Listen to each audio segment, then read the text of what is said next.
What's going on, party people? Andrew here from Laszlos Customs. Are you sick and tired of your boring-ass furniture? I think you need to upgrade. Maybe something like this,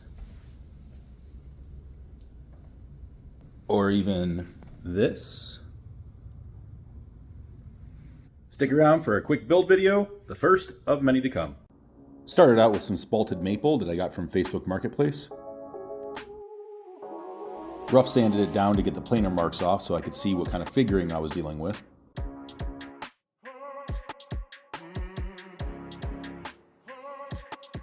The shell casings I'm using had the primers removed, so I'm hot gluing them to a piece of particle board so the epoxy doesn't leak out. Mixed up some clear resin, degassed it in the vacuum chamber, and then started filling the shell casings with a syringe I got from Amazon.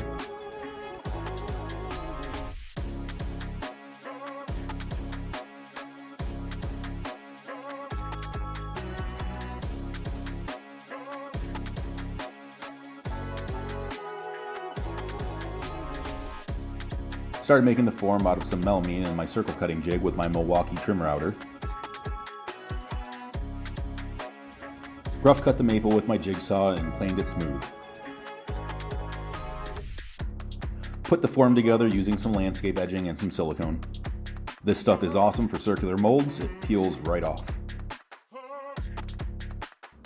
Using the right kind of caulk, this landscape edging and mold release, you can get multiple uses out of one mold. Added screws every 6 to 8 inches.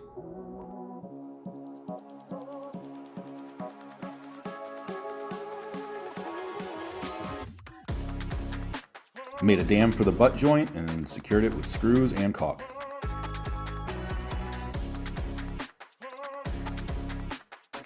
Smooth joint on the inside, lots of mold release, and you're ready to start. Poured about 1/2 inch thick of the gray metallic and black. Waited for it to thicken up a bit before I added the swirl design.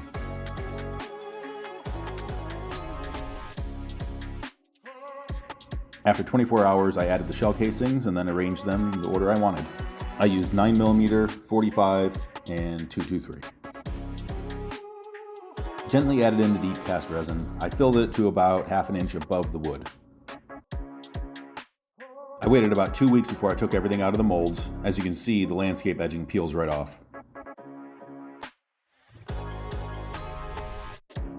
Using my router and circle cutting jig, I cut the table down to the final size.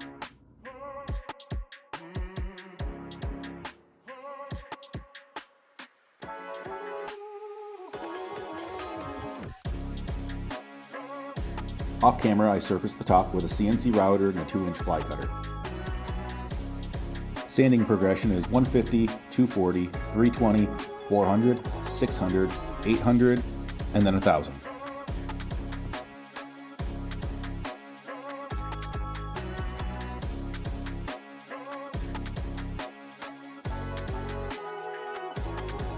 Since the wood is completely encased in epoxy, there's no need for water popping between grits.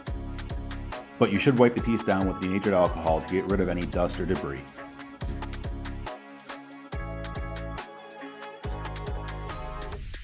I added an 1/8 inch round over on top and a 1/2 inch round over on the bottom.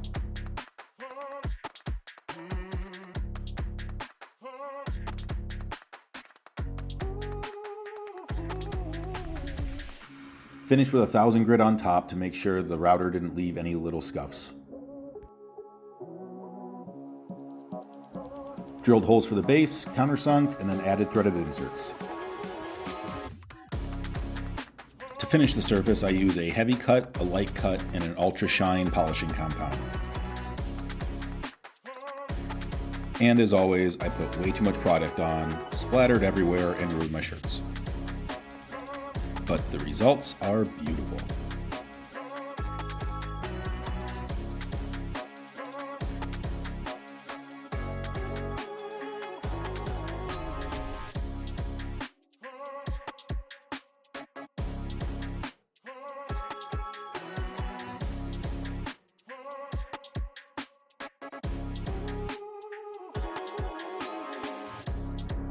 Last little bit of the shine step. Make sure you get all those details showing through.